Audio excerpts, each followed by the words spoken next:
ಸತೀಶ್ ಜಾರಕಿಹೊಳಿ ಅವರು ಇದಕ್ಕೂ ಕೌಂಟರ್ ಕೊಟ್ಟಿದ್ದಾರೆ. ಒಕ್ಕಲಿಗ ಲಿಂಗಾಯತ ಸಮುದಾಯದ ಓಟ್ಗಳು ಕಾಂಗ್ರೆಸ್ಸಿಗೆ ಬರಲಿಕ್ಕೆ ಡಿ ಕೆ ಶಿವಕುಮಾರ್ ಅವರ ಪಾತ್ರ ಅಂತ ಹೇಳಿ ಅವ್ರು ಬಣದವ್ರು ಮಾತನಾಡಿದ್ರೆ, ಸತೀಶ್ ಜಾರಕಿಹೊಳಿ ಅವರು ಹೇಳ್ತಾರೆ ಇಡೀ ರಾಜ್ಯದಲ್ಲಿ ಹೆಚ್ಚಿನ ಸಂಖ್ಯೆಯಲ್ಲಿರೋದು SC ST ಹಿಂದುಳಿದ ವರ್ಗಗಳ ಓಟು ಅಂತ ಹೇಳೋ ಮೂಲಕ ಇದೆರಡು ಸಮುದಾಯದ ಓಟ್ ಮಾತ್ರ ಅಲ್ಲಪ್ಪ, ನಾವು ಇದೀವಿ ಇಲ್ಲಿ ರೇಸ್ನಲ್ಲಿ ಅಂತ ಇಂಡೈರೆಕ್ಟ್ ಆಗಿ ಹೇಳ್ತಿದ್ದಾರೆ. ಅಷ್ಟು ಈಸಿ ಇಲ್ಲ ಕಾಂಗ್ರೆಸ್ ಒಳಗೆ. ನಿಮಗೆ ಒಂದು ಮಾತನ್ನ ಸ್ಪಷ್ಟವಾಗಿ ಹೇಳ್ತಾ ಇದ್ದೀನಿ, ಇದು ಕೇವಲ ಸಿಂಪಲ್ ಆಗಿ ಇವತ್ತು ಕರೆದಿರ್ತಕ್ಕಂಥ ಡಿಬೇಟು ಸಿಂಪಲ್ ಆಗಿರ್ತಕ್ಕಂಥದ್ದು. ಇವರ ಹೈಕಮಾಂಡು ಒಂದು ನಿಮಿಷದಲ್ಲಿ ಒಂದು ವರ್ಡಲ್ಲಿ ಅವ್ರು ಹೇಳ್ಬಿಟ್ಟು ನಾವಿದ್ದೀವಿ, ನಾವು ತೀರ್ಮಾನ ಮಾಡಿದ್ದೀವಿ, ಇಂಥ ದಿನ ಹಿಂಗಾಗುತ್ತೆ, ನಾವು ಮಾತಾಡಿದ್ದೀವಿ ಅಂತಕ್ಕಂಥ ಮಾತು ಒಂದು ನಿಮಿಷದಲ್ಲಿ ಹೇಳಿದರೆ ಮುಗ್ದೋಗಿರೋದು. ಯಾಕೆ ಇವತ್ತು ನೀವು ಸಾಮಾನ್ಯ ಕಾರ್ಯಕರ್ತರಿಂದ ಇಡೀ ರಾಜ್ಯಾದ್ಯಂತ 136 ಜನ 140 ಜನ MLAಗಳು ದಿನ ಬೆಳಗಾದ್ರೆ 25 ಸತಿ ಸ್ಟೇಟ್ಮೆಂಟ್ಗಳು ಕೊಟ್ಬಿಟ್ಟು ರಾಜ್ಯದ ಜನತೆಯಲ್ಲಿ ಗೊಂದಲ ಯಾಕೆ ಮೂಡಿಸ್ತಾ ಇದ್ದೀರಾ? ನಿಮ್ಮ ಆಂತರಿಕ ವಿಚಾರನ ಜನಗಳ ಮೇಲೆ ಯಾಕೆ ರುತ್ತಾ ಇದ್ದೀರಾ? ಹಾಗಾದ್ರೆ ಕರೆಕ್ಟೇ. ಬಿಜೆಪಿ ಸರ್ಕಾರ ಅಧಿಕಾರದಲ್ಲಿದ್ದಂತಹ ಸಂದರ್ಭದಲ್ಲಿ 3 ಜನ ಮುಖ್ಯಮಂತ್ರಿಗಳನ್ನ ನೋಡಿದಂತಹ ಸಂದರ್ಭ ನಮ್ಮಲ್ಲಿ ಇದೆ, ನಮ್ಮ ಕಣ್ಮುಂದೆ ಇದೆ. ಆ 3 ಜನ ಮುಖ್ಯಮಂತ್ರಿಗಳು ಬದಲಾವಣೆ ಆಗ್ತಕ್ಕಂಥದ್ದು ಮತ್ತು ಆಗಿರ್ತಕ್ಕಂಥದ್ದು ಅನೇಕ ಚರ್ಚೆಗಳ ಮೂಲಕ, ಅನೇಕ ವಿಷಯಾಧಾರಿತ ಅಂಶಗಳ ಮೂಲಕ ಅವರು ಮುಖ್ಯಮಂತ್ರಿ ಆಗಿರೋದನ್ನ ನಾವು ನೋಡ್ತೇವೆ. 5 ವರ್ಷದಲ್ಲಿ 2.5 ವರ್ಷ ಸಿದ್ದರಾಮಯ್ಯ ಅವರು ಮುಖ್ಯಮಂತ್ರಿ ಆಗಿದ್ದಾರೆ, ಇನ್ನು 2 ವರ್ಷ ಡಿ ಕೆ ಶಿವಕುಮಾರ್ ಆಗ್ತಾರೆ. 26, 27ನೇ ತಾರೀಕು ಅನೌನ್ಸ್ ಆಗ್ತದೆ. ವಲಸಿಗರ ಬಗ್ಗೆ ಹೇಳಿ ಸ್ವಲ್ಪ. ಇವತ್ತು ಮೂಲತಃ ಕಾಂಗ್ರೆಸ್ ಅವರು ಮೂಲೆಯಲ್ಲಿ ಕೂತಿದ್ದಾರೆ, ದುಡ್ದಿರ್ತಕ್ಕಂಥ ಮೂಲೆ ಕೂತಿರ್ತಂತ ನಿಮ್ ಅರ್ಥ. ಹಾಗಾದ್ರೆ ವಲಸಿಗರು ನೀವು ಸಮರ್ಥರಿಲ್ಲ ಅಂತಕ್ಕಂಥ ಮಾತಾಯ್ತು. ಹಾಗಾದ್ರೆ ಮುಖ್ಯಮಂತ್ರಿ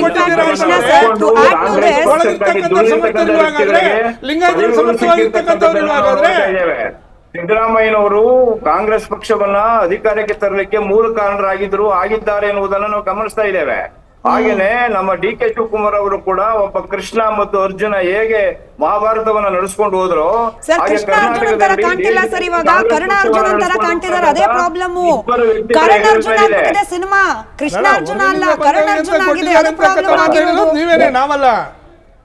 ಮೇಡಮ್ ಸಾಧನೆಗಳು ನಮ್ಮ ಜನರ ಮುಂದೆ ಇದಾವೆ ಮೇಡಮ್.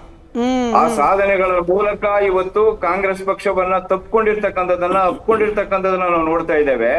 136 140 ಸಂಖ್ಯೆಯ ಬಲವನ್ನ ಹೊಂದಿರತಕ್ಕಂತಹ ನಮ್ಮ ಕಾಂಗ್ರೆಸ್ ಪಕ್ಷ ಇನ್ ಕೆಲವೇ ದಿನಗಳಲ್ಲಿ ಈ ನಮ್ಮ ಸಿದ್ದರಾಮಯ್ಯವರು ಮುಂದುವರಿಬಹುದು ಅಥವಾ ಡಿ ಕೆ ಶಿವಕುಮಾರ್ ಅವರು ಆಗ್ಬಹುದು. ಇವೆರಡು ಡಿಕೆ ಬಣ ಸಿದ್ದರಾಮಯ್ಯ ಬಣ 140ರಲ್ಲೇ ಸ್ಪ್ಲಿಟ್ ಆಗ್ತಿದೆಯಲ್ಲ. ಎನಿವೆ ಹೈಕಮಾಂಡ್ ಬಗ್ಗೆ ನಾಗೇಂದ್ರ ಸರ್ ಕರೆಕ್ಟ್ ಆಗಿ ಪ್ರಶ್ನೆ ಮಾಡ್ತಿದ್ರು. ತಮ್ಮ ಗಟ್ಟಿತನವನ್ನ ತೋರಿಸ್ಕೊಳ್ಳಿಕ್ಕೆ ಒಂದು ಪ್ರಯತ್ನ ಮತ್ತು ಎಲೆಕ್ಷನ್ ಟೈಮ್ ಮಾಡಿದ್ರೆ ಕರೆಕ್ಟ್ ಸರ್. ಎಲೆಕ್ಷನ್ ಆಯ್ತು, ಪೂರ್ಣ ಬಹುಮತ ಬಂತು, ಇವಾಗ ಶಕ್ತಿ ಪ್ರದರ್ಶನ ಅಂದ್ರೆ ಏನರ್ಥ? ಬೇರೆ ಬೇರೆ ದುರುದ್ದೇಶಗಳಾಗಿ ಈ ಬಣಗಳಿಲ್ಲ ಮೇಡಮ್. ಕಾಂಗ್ರೆಸ್ ಪಕ್ಷವನ್ನು ನೀವೇ 2 ನಿಮಿಷ ಎಕ್ಸ್ಟ್ರಾ ಟೈಮ್ ತಗೊಳ್ಳಿ ಕೃಷ್ಣ ಸರ್. ಈಗ ಚುನಾವಣೆಯ ಸಂದರ್ಭದಲ್ಲಿ ಅವರವರ ಶಕ್ತಿ ಪ್ರದರ್ಶನ ಮಾಡ್ತಿದ್ದಾರೆ ಅಂತಂದ್ರೆ ಅರ್ಥ ಮಾಡ್ಕೊಳ್ಳೋಣಪ್ಪ.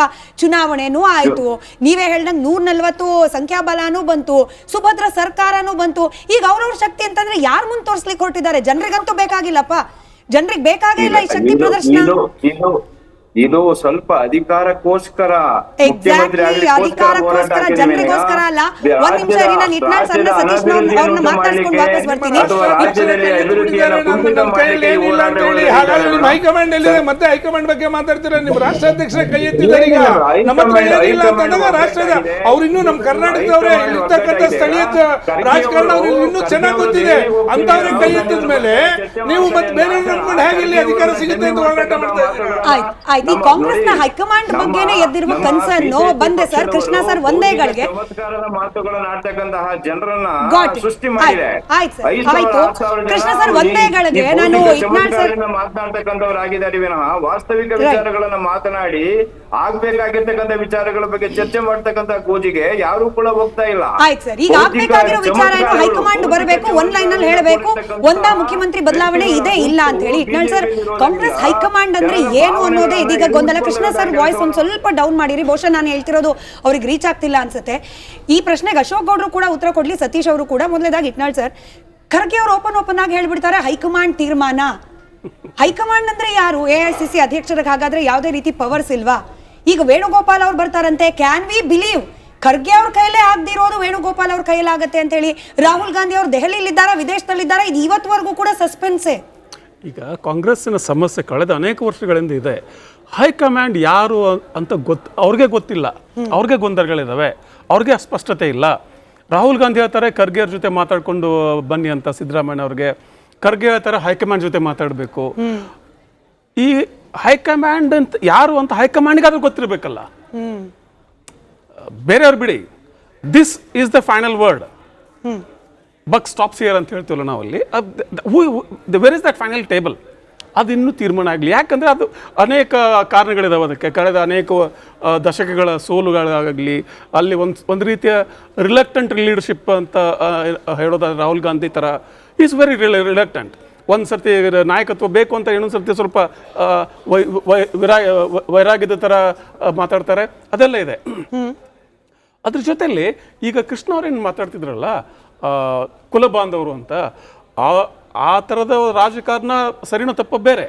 ಆದರೆ ಈ ಕಳೆದ ಚುನಾವಣೆಯಲ್ಲಿ 2023ರಲ್ಲಿ ಡಿ ಕೆ ಶಿವಕುಮಾರ್ಗೆ ಇಡೀ ಒಕ್ಕಲಿಗ ಸಮುದಾಯ ಇಡಿಯಾಗಿ ಆಗದೆ ಹೋದರೂ ಕೂಡ ಬಹುಶಃ ಮತಗಳು ಡಿ ಕೆ ಶಿವಕುಮಾರ್ ಅವ್ರಿಗೆ ಬಿದ್ದಿದ್ದು ಇವರು ಮುಖ್ಯಮಂತ್ರಿ ಆಗಲಿ ಅಂತಾನೆ. ನಾಗೇಂದ್ರ ಎಸ್ ಮೈಸೂರು ಭಾಗ ಇವರು ಮುಖ್ಯಮಂತ್ರಿ ಆಗಲಿ ಅಂತಾನೆ ಓಟ್ ಹಾಕಿರೋದು. ಆಮೇಲೆ ಈ ಕಾಂಗ್ರೆಸ್ ಅಲ್ಲಿ ಒಳಗೆ ಬಂದವರು, ಹೊರಗಿಂದ ಬಂದವರು, ಒಳಗಿನವ್ರ ಮೂಲ ಅದಿಲ್ಲ. Actually basically Congress is the biggest coalition. ಐತಿಹಾಸಿಕವಾಗಿ ಕಾಂಗ್ರೆಸ್ ಹುಟ್ಟಿದಾಗಿಂದ ಇಲ್ಲಿವರೆಗೂ ಕೂಡ ಇಟ್ಸ್ ಬಿಗ್ಗೆಸ್ಟ್ ಕೋಯಲಿಷನ್. ಅಲ್ಲಿ ಅನೇಕ ಬಣಗಳಿದ್ವು. ಇವತ್ತಿನ ಬಿಜೆಪಿ ಎಲಿಮೆಂಟ್ಸ್ ಕೂಡ ಕಾಂಗ್ರೆಸ್ ಮುಂಚೆ ಇದ್ವು. ಶ್ಯಾಮ್ ಪ್ರಸಾದ್ ಮುಖರ್ಜಿ ಇವತ್ತು ಎಲ್ಲೋ ಅಲ್ಲಿ it's a big tent umbrella. ಆ ಬಿಗ್ ಟೆಂಟ್ ಕಾನ್ಸೆಪ್ಟ್ ಅನ್ನ ಅದನ್ನ ನಾಶಗೊಳಿಸಿದ ಈ ತರದ ಬಣ ರಾಜಕೀಯ, ಜಾತಿ ರಾಜಕಾರಣ. ಈಗ ಜಾರಕಿಹೊಳಿ ಹೇಳ್ತಾರಲ್ಲ, ಇಲ್ಲಿ SC ST ಹಿಂದುಳಿದ ವರ್ಗಗಳು ಇದಾವೆ ಅಂತೇಳಿ. ಎಸ್ ಇದಾವೆ, ಆದ್ರೆ ಅವು ಮಾತ್ರ ಅಲ್ಲ ಕಾಂಗ್ರೆಸ್ಗೆ. ಲಿಂಗಾಯತ ಮಕ್ಕಳಿಗೆ ಇದಾರೆ, ಕರೆಕ್ಟ್, ಆದ್ರೆ ಅವು ಮಾತ್ರ ಅಲ್ಲ. ಎಲ್ಲರನ್ನು ಜೋಡಿಸಿಕೊಂಡು ಹೋಗೋದೇ ಕಾಂಗ್ರೆಸ್ಸಿನ ಮೂಲ ಗುಣ. ಹೀಗಿರುವಾಗ ಒಬ್ಬ ಅಹಿಂದ ನಾಯಕನಿಗೆ 7.5 ವರ್ಷ ಅಧಿಕಾರ ಕೊಟ್ಟಾದ್ಮೇಲೆ ಒಬ್ಬ ಒಕ್ಕಲಿಗ ನಾಯಕನಿಗೆ ಯಾಕೆ ಕೊಡಬಾರದು? ಈಗ ದೇವರಾಜ ಅರಸು ಹೋದ್ಮೇಲೆ ಯಾರಿಗೆ ಕೊಟ್ಟರು ಅಧಿಕಾರ? ಅಶೋಕ್ ಗೌಡ್ರೆ, ಗುಂಡ್ರಾವ್ ಕೊಟ್ರು, ಬ್ರಾಹ್ಮಣ. ಆಮೇಲೆ ಯಾರು ಅರಸು, ಇನ್ನೊಂದು ಹೇಳಿದ್ರೆ ನೀವು ವೀರೇಂದ್ರ ಪಾಟೀಲ್, ಬಂಗಾರಪ್ಪ ಹೋದ್ಮೇಲೆ ಮೊಯ್ಲಿ, ಧರಮ್ ಸಿಂಗ್ ಅದೇ ಈ ತರ ಅನೇಕ ಬೇರೆ ಬೇರೆ ಸಮುದಾಯಗಳಿಗೆ ಸರಿಯಾದ ಅಧಿಕಾರ ಹಂಚಿಕೆಯನ್ನ ಮಾಡ್ತಾ ಬಂದಿದೆ ಕಾಂಗ್ರೆಸ್. ಇದು ಒಂದೇ ಸಮುದಾಯದ್ದು ಮಾತ್ರ. ಕಾಂಗ್ರೆಸ್ ಪಕ್ಷಕ್ಕೆ ಇಂದು ಇಂಥ ದುಸ್ಥಿತಿ ಅಂತಲೇ ಕರಿತೀನಿ ಸತೀಶ್ ಅವರೇ. ಯಾಕೆ ಅಂತಂದ್ರೆ ನೋಡಿ, ಪ್ರಜಾಪ್ರಭುತ್ವ ವ್ಯವಸ್ಥೆಯಲ್ಲಿ ಒಂದು ಸ್ಟ್ರಾಂಗ್ ಆದ ವಿರೋಧ ಪಕ್ಷ ಇರೋದು ತೀರಾ ಅನಿವಾರ್ಯ, ಅವಶ್ಯಕ ಕೂಡ. ಆದ್ರೆ ಇವತ್ತು ನೋಡಿ, ಇಂಡಿ ಮೈತ್ರಿಕೂಟ, ಅಲ್ಲೇನೋ ಕಿತ್ತಾಟಗಳು ಇರೋದ್ರಲ್ಲಿ ಸ್ಟ್ರಾಂಗೆಸ್ಟ್ ಸ್ಟೇಟ್ ಯಾವ್ದಾದ್ರು ಕಾಂಗ್ರೆಸ್ನ ಹೋಲ್ಡ್ ಅಲ್ಲಿ ಇದೆ ಅಂದ್ರೆ ಕರ್ನಾಟಕ. ಇಲ್ಲಿರೋ ಸಮಸ್ಯೆಯನ್ನು ಪರಿಹಾರ ಮಾಡ್ಲಿಕ್ಕೆ ಆಗದೆ ಇರುವಂತಹ ಹೈಕಮಾಂಡು, ಇದನ್ನ ನೋಡಿದ್ರೆ ಕಾಂಗ್ರೆಸ್ ಪಕ್ಷ ದುಸ್ಥಿತಿಗೆ ತಲುಪಿದೆ ಅಂತ ಹೇಳ್ದಲ್ಲಿ ಇನ್ ಏನ್ ಹೇಳಬೇಕು ಅಂತ ಅಶೋಕ್ ಗೌಡ್ರು ಕೂಡ ಇದು ಕೌಂಟರ್ ಮಾಡ್ಲಿ. ಸತೀಶ್ ಅವರು ಉತ್ತರ ಆದ್ಮೇಲೆ ನನ್ನ ಪ್ರಶ್ನೆ ಇರೋದೇನಂತಂದ್ರೆ, ಇಟ್ನಾಳ್ ಸರ್ ಹೇಳ್ದಂಗೆ ಅವಾಗ ಬಿಹಾರ ಚುನಾವಣೆ ನಂತರ ಹೈಕಮಾಂಡ್ ಸ್ವಲ್ಪ ವೀಕ್ ಆಗಿದೆ. ನನಗೆ ಆ ಥರದ್ದೇನು ಅನಿಸ್ತಾ ಇಲ್ಲ. ಯಾಕೆ ಅಂತಂದ್ರೆ ರಾಜಸ್ಥಾನದಲ್ಲಿ ಇದಕ್ಕಿಂತ ಅತ್ಯಂತ ದುಸ್ಥಿತಿಗೆ ಹೋಗಿತ್ತು. ನೀವೇನು ದುಸ್ಥಿತಿ ಅನ್ನುವಂಥ ಪದ ಬಳಸ್ತಾ ಇದ್ದೀರಲ್ಲ, ಅತ್ಯಂತ ದುಸ್ಥಿತಿಗೆ ಹೋಗುವಂಥ ಪರಿಸ್ಥಿತಿ ಬಿತ್ತು. ಮತ್ತೆ ದೊಡ್ಡ ಮಟ್ಟದ ಬಣ ರಾಜಕಾರಣಗಳು, ಸಚಿನ್ ಪೈಲಟ್ ರಾಹುಲ್ ಗಾಂಧಿ ಅವರಿಗೆ extreme level close friend. So ಅವ್ರು ಇಡೀ ನಿಯೋಗವನ್ನೇ ತಗೊಂಡು ಹೋಗ್ಬಿಟ್ಟಿದ್ರು, 40, 25, 30 ಜನರನ್ನ ತಗೊಂಡು ಹೋಗ್ಬಿಟ್ಟಿದ್ರು. ಕ್ಯಾರೆ ಮಾಡ್ಲಿಲ್ಲ ಹೈಕಮಾಂಡ್. ಹೋಗೋದಾದ್ರೆ ಹೋಗ್ಲಿ, ಐ ವಿಲ್ ನೋಡೋಣ ಮುಂದೆ ಅಂತ ಅಂದ್ರು. ಅದನ್ನೇ ಹೇಳ್ತಾ ಇದ್ದೀನಿ.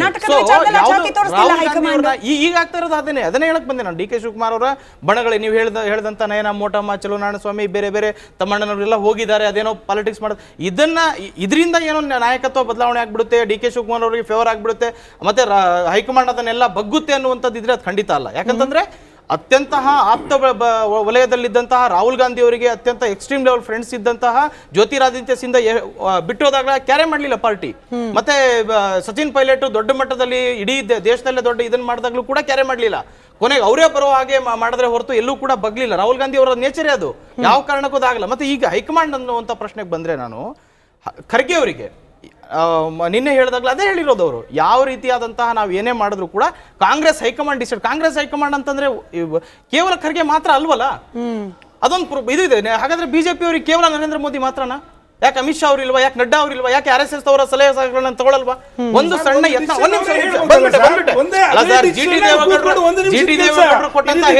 ಇಲ್ಲಿವರೆಗೂ ನಿಮ್ಮ ಪಕ್ಷ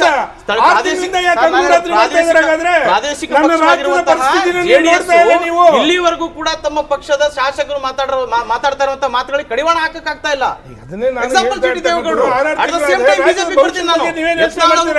ಹೇಳಿಕೆಗಳು ಯಾವ್ಯಾವ ಮಟ್ಟದ್ದು? 2.5-3 ವರ್ಷಗಳ ಕಾಲ ಅಪ್ಪ ಮಕ್ಕಳು ಸರ್ವನಾಶ ಮಾಡ್ತಾ ಇದ್ದಾರೆ ಅಂತಂದ್ರು. ಎಲ್ಲಿವರೆಗೆ ಸಹಿಸ್ಕೊಂಡ್ರಿ ನೀವು? ಹೈಕಮಾಂಡ್ ಭಾರಿ ದೊಡ್ಡ ಇಡೀ ಶಿಸ್ತಿನ ಪಕ್ಷ ಹೇಳಿಕೆ ಬಿಜೆಪಿ ಯಾವಾಗ ಅವರಿಗೆ ಇದನ್ನ ಕೊಟ್ರು? Still today, 136 ಜನ MLA ಗಳು ಇವತ್ತಿನವರೆಗೂ ಕೂಡ ಅಭಿವೃದ್ಧಿ ವಿಚಾರದಲ್ಲಿ ಇಲ್ಲಿವರೆಗೂ ಹೈಕಮಾಂಡ್ ಬಿಜೆಪಿ ಯಡಿಯೂರಪ್ಪ ಮುಖ್ಯಮಂತ್ರಿ ಎಷ್ಟು ತಿಂಗಳು ಬಟ್ ಇವಾಗ ಕನ್ಸರ್ನ್ ಏನು ಅಂತಂದ್ರೆ ಏನಾಯ್ತು ಸರ್ ಕನ್ಸರ್ನ್ ಏನು ಅಂತಂದ್ರೆ ಈಗ ಸತೀಶ್ ಅವರೇ